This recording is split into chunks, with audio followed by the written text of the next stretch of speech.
Welcome back to the Kings Crusade. This is Gamer1745 here, and we are in the midst of retaking the Holy Land for Christianity.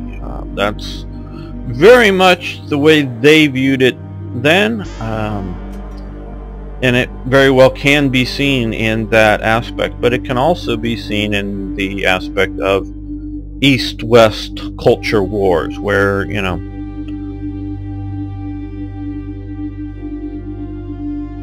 where is the cultural dividing line? Who's going to be the predominant culture? And we've had several shifts of it, but in the post-World War II world, I sort of see it as a, and there's other cultural groups out there most assuredly, but sort of as a tripartite viewpoint.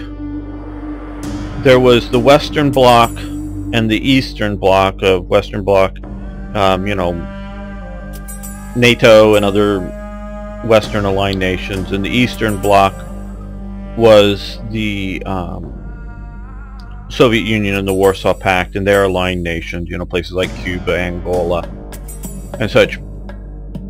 But other parts of the world didn't always see it that way. They saw both of those ideologies as a Western ideology, and not in an East-West context, in, you know, East-West Europe context. Now, in a way that's very true. In a way, I sort of see it as somewhat not true. I've always seen, and if you look at the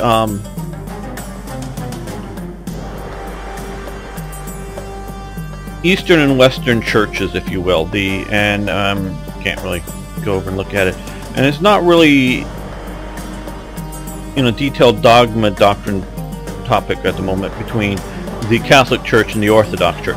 It started out as the Catholic Orthodox Church. Catholic as in universal, Orthodox as in they all agree upon the same dogma. And this comes out of the Council of Nicaea, forgetting the date on that, 300 something I think, sorry. And that's, you know, out of Constantine, and it was the universal true belief, if you will, or whatever, trying to use the different terms in it. And they, at that point, started to suppress, and only after the Council of Nicaea, started to suppress what they were calling heresies within Christianity. Well, eventually you have the split between the East and West Church. And it's partially a split between the what became known as what had been the Eastern Roman Empire, became known as the Byzantine Empire, and partly it was the, you know, and in the West where you had, if you will, the barbarian empires that became the Holy Roman Empire, but they were seen very much as barbarian, that were Christianized over time, and they were settled more and more civilized. And before anybody takes offense, and there are loaded terms, barbarian culture and civilized culture, remember an element at the root of those words, and there is a certain prejudice even within the words used, but I think they hold up and they're true. Civilized, civil, city, so that meaning you are a cityized person. So anybody whose culture, not that they have to physically live in the city, but whose culture is not a city culture person, is not necessarily a civilized civilization. Now that's come to be, well, what you're talking, this herder Mongol culture isn't civilized. They have a culture, they're highly defined and refined, or somebody may want to say. Okay, but it's not a city culture. It's a herder culture. So it sort of by definition, it is not civilized. And now it's, like I say, in use, it's become loaded with a lot of other terms. But so, civilized culture is citied culture. Barbarian groups. That comes from the Greek. When they heard other people talk, they sort of went, ba ba ba ba ba ba barbarian. And so, that they didn't speak Greek. And most of these people didn't live in cities. They might have lived in towns, but even then they were often looked down upon by the Greeks. The Greeks didn't have a similar look down on the Persians, even though the Persians were very different, is because they had cities and higher civilization. Similarly, like with the Egyptians, they recognized them as foreign and not them, but as a civilized culture. So, the Magyars, the Vandals, all these people that were moving in to the Western Roman Empire weren't, and they may have had large camps, they may have done other things, but generally speaking, they wouldn't meet the Roman or Greek or Egyptian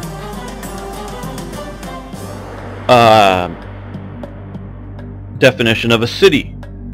And even when they might have had large enough towns that sort of would, they didn't have centralized plumbing or centralized heating or other sort of technologically advanced. They were wooden shacks, as a lot of them would have seen it in a large enough grouping that we might have defined it as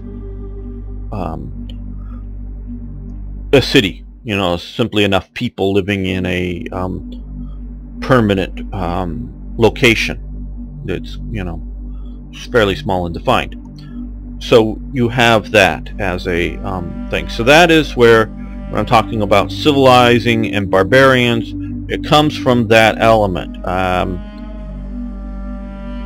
And so yes, there are other negative connotations. If you believe being of a city culture is higher than being of a rugged outdoorsman culture, then yes, civilization is better than barbarian. But if you believe in sort of a rugged independence, mountain man culture is better, then you have rejected civilized culture, so you think that's better. So there's cultural values laden in there most assuredly, and you need to keep that in mind. So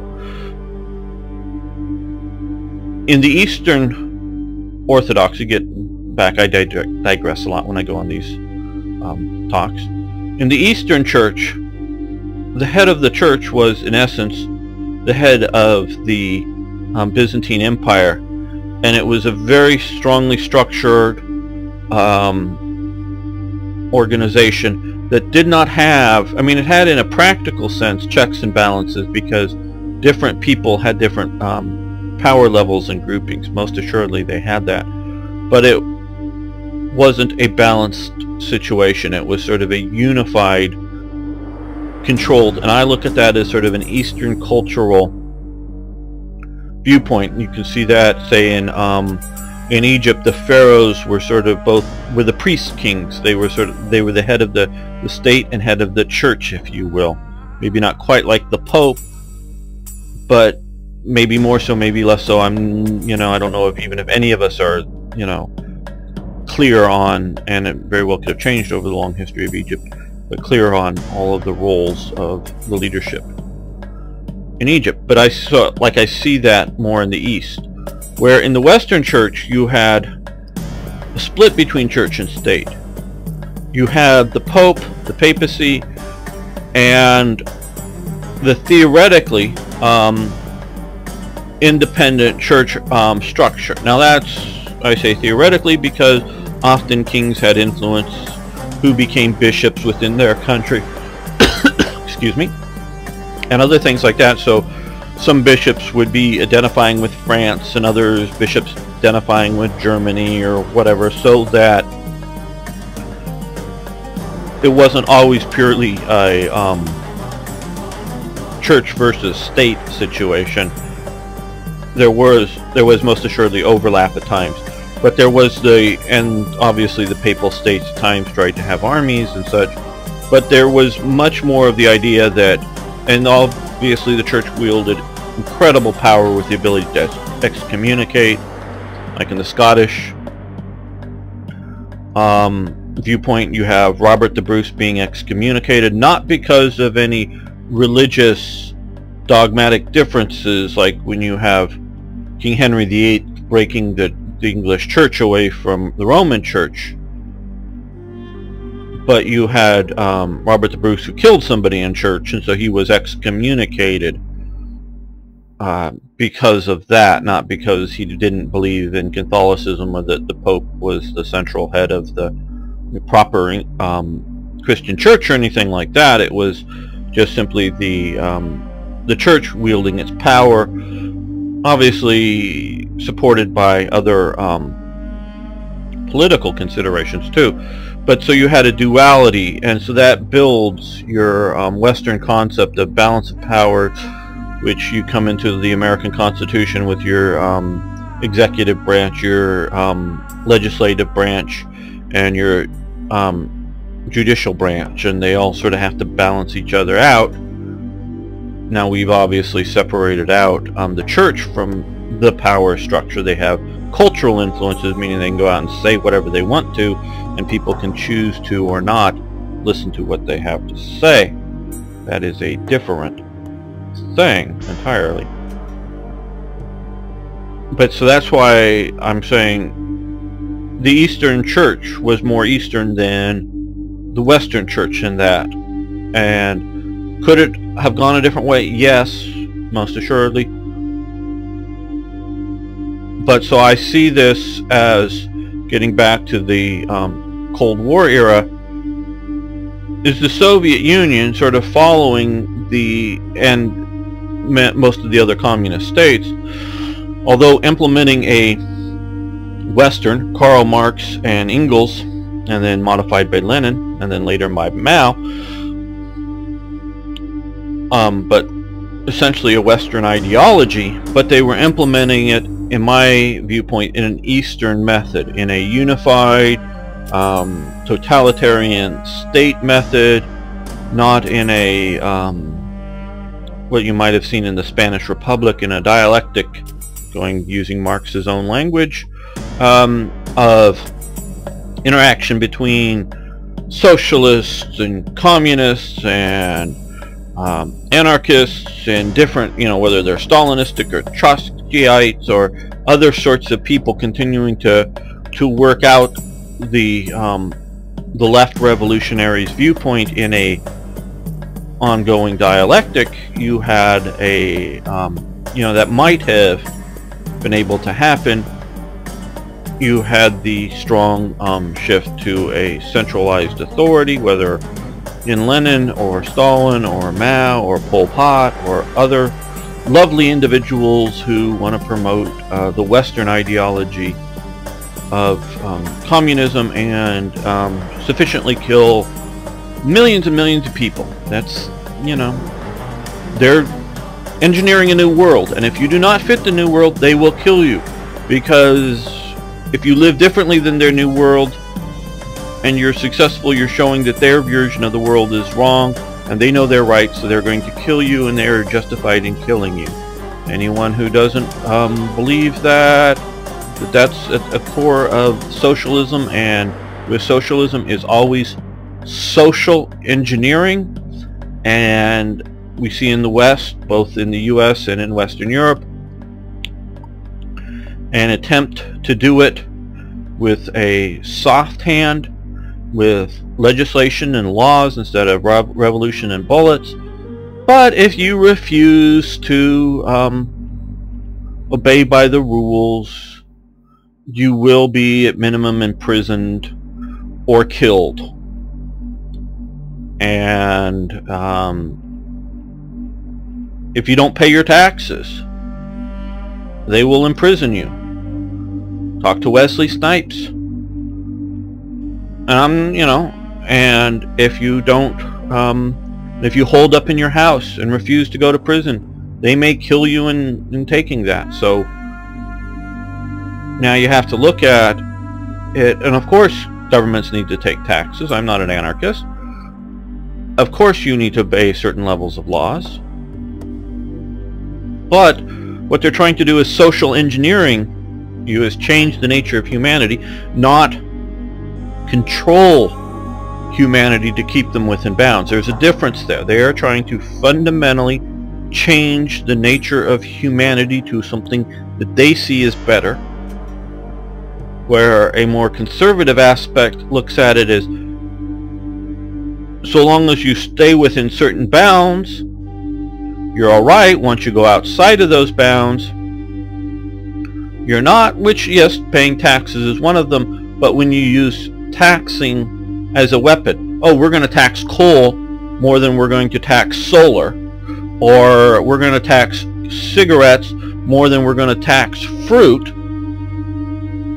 you see where I'm getting at, which can get at Prohibition era. We still have Prohibition era laws in liquor, that they tax liquor.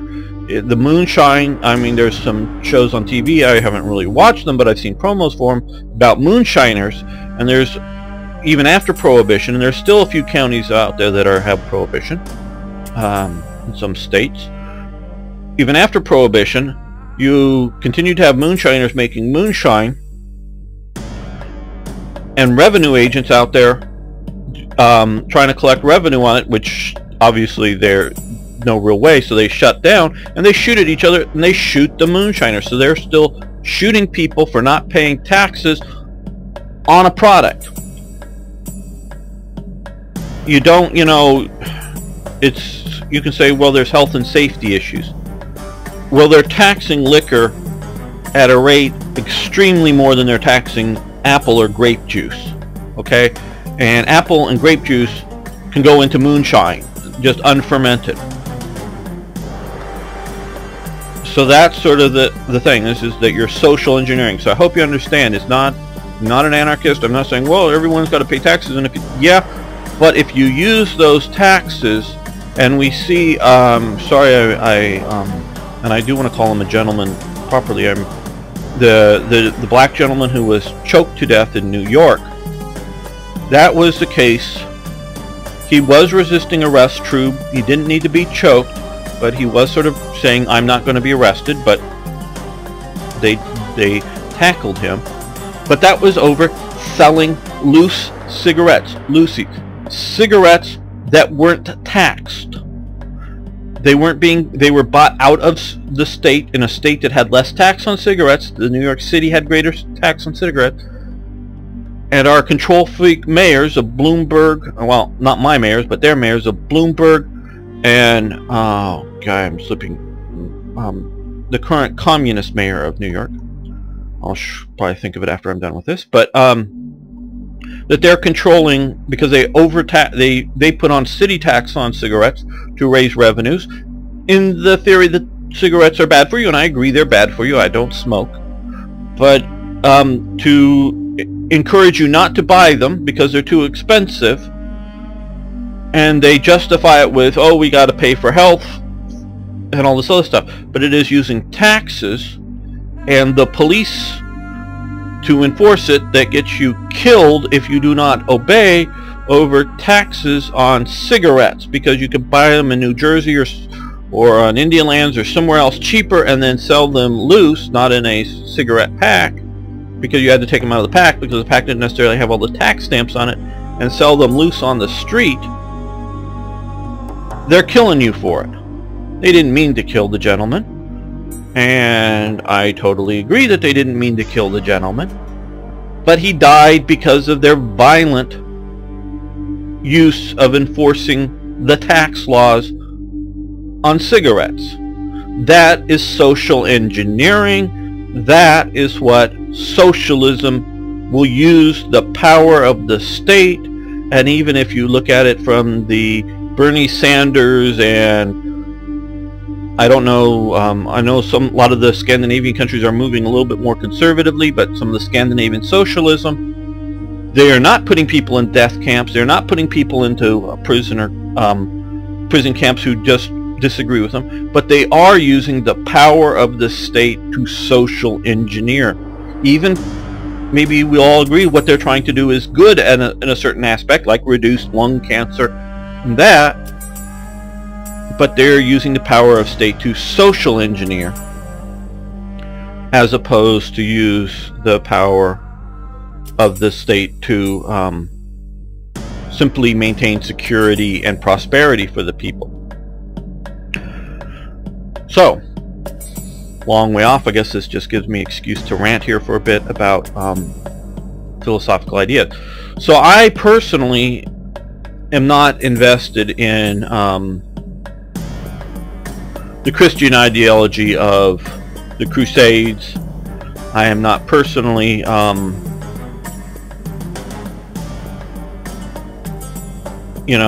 wanting to Christianize the world. I am not a missionary for Christ or anything like that.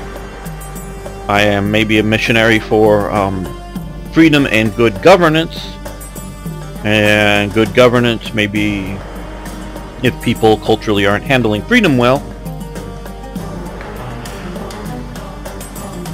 But that, so I'm looking at this as an East-West conflict, and so we're going to continue this series. Because my elite army is sort of battered in the last episode, and we lost one unit, though we gained a province. We paid back a bunch of our debt. We're going to take on, we've decided we're going to return Edessa to Christian rule. It was a very old Christian area. It, I believe, was one of the earlier areas under when it was still the Roman Empire, or before Byzantium was a Christian empire, to the city of Edessa to start getting Christians in there. And they had a long history of Christianity, and so we're going to attempt here to get it back with our force. So we have the papal court. Laudetur Jesus Christus. The Saracens have already built fortifications atop the hill. You will have to overcome their defenses and seize the hill, though you can be sure they will try to recapture it.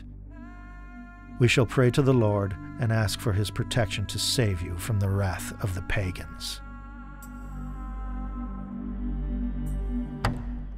Okay. Build defenses along the ridge. Unite your army and defend the hill from the Saracen cavalry.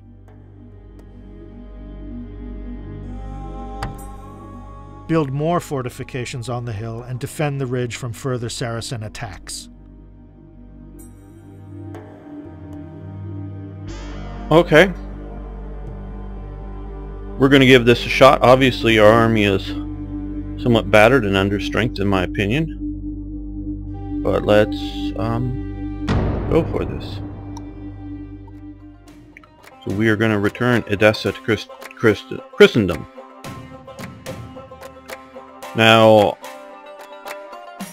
I would like to say I don't have negative feelings about Islam, but I see, as I'm seeing it often practiced today, maybe not so much in the US, but practiced not in that they believe they're telling people that they have the truth about God and man and nature and all that, but that they are violently oppressing those who disagree with them.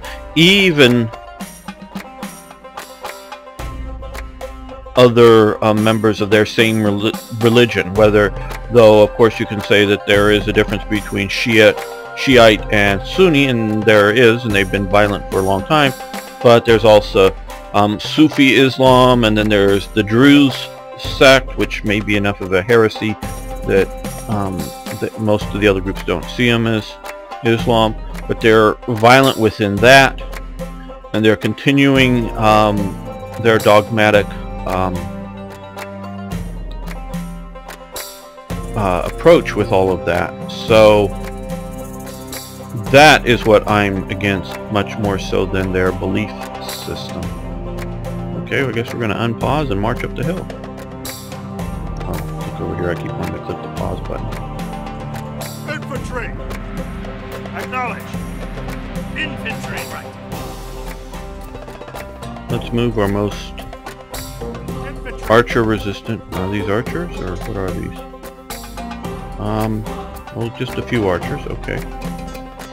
So we will keep our archers up with our troops. Archers.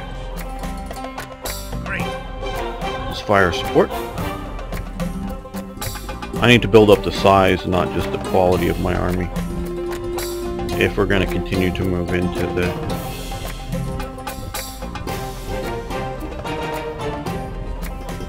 learning a little bit more about the series. Those large people on the map, they offer different missions and different choices that I got to explore a little bit better.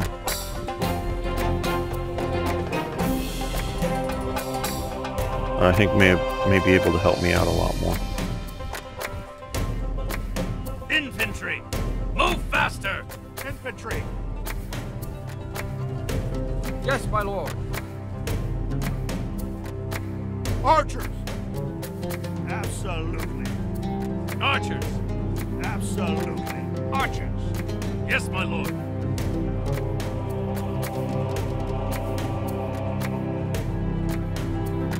Since we're sort of on the subject of the Middle Ages, or this is more of a Dark Age thing, I would highly recommend the series The Last Kingdom. It is being shown on BBC America, so I presume it's either has been or is being shown on some BBC channel in the US, and there may be other means. Well, I know if you're in Britain you can watch it on online, I think, if BBC does online programming. But I presume there's other ways to see it. And you can try to find your own for your own areas. Archers! Acknowledged. Archers! Online. Archers! Okay, so they're now Infantry! launching at the catapult, so we don't want to stop and give them a good target. Archers! Absolutely. If we keep moving, catapults should be really, Archers! I think that should be really difficult to hit moving Yes, my targets, king! Archers! because they were. Yes, my king! Infantry! Yes, my king! Archers! Yes, my lord! Keeping somewhat spread out and not. If they miss one, hit another one. Acknowledged. Infantry! Yes, my lord! Infantry! Great! We were sort of getting there, and then they fire it. Archers! Move faster! Archers! On my way! Infantry. Absolutely! Infantry. On my way! Infantry! Yes, my lord! Archers! Great! Archers! Yes, my lord. Archers! Great! Archers! Acknowledge! Archers! All right! Infantry! Acknowledge! Infantry. All right! Infantry! Great! Archers! Acknowledge! Archers! On my way! Archers! Yes, my lord! Archers! Yes, my king! Infantry! Right! Infantry! Right! Infantry! Right! Let's group up. Keep spread out, but keep moving. Archer! All So right! we can get to that catapult and take it On out. my way! Archers! Archers! Fire! Infantry! Move faster! Infantry! Great! How well archers are going to do against catapults. But theoretically, they should be able to take out the crew. Archers! Right! On my way! Infantry! Right! Infantry! Yes, my king! Infantry. Great! Archers! Fire!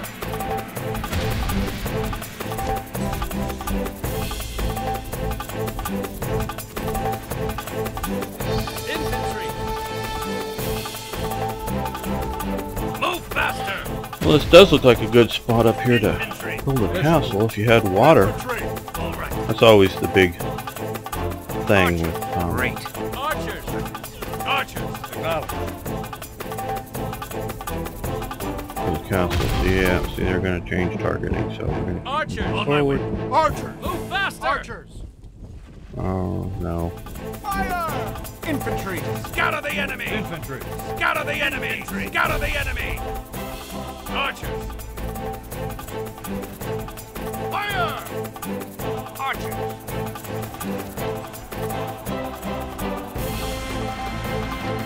Fire! Infantry! Infantry!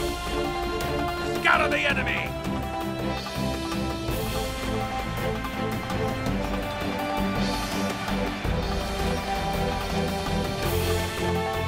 Archers! Fire! They got their swordsmen. Archers! We're earning some Fire! other capabilities. Archers! That's good. Fire! Infantry.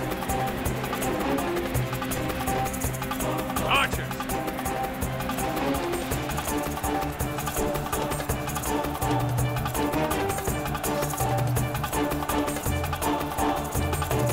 Fire!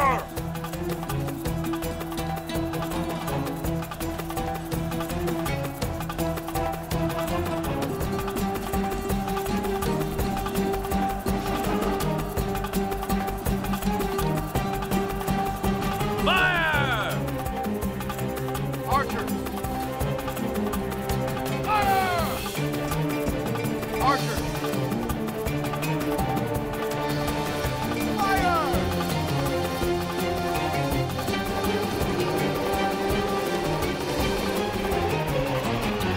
Infantry! Scatter the enemy. Infantry! Scatter the enemy!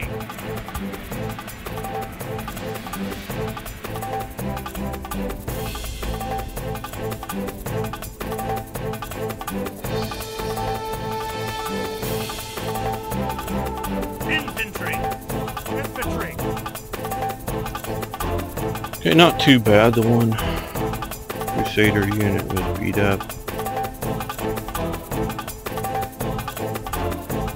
Archers!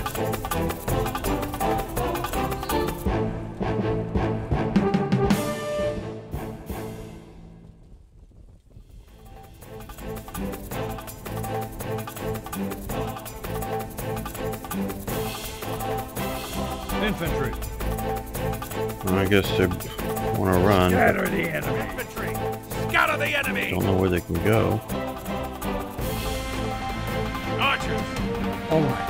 Archers! Great! Archers! Build up. I think On my it's way. along here to stop the next wave of horsemen. Infantry!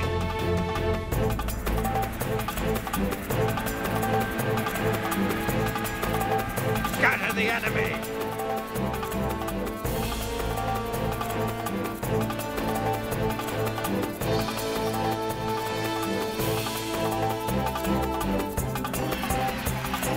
Infantry!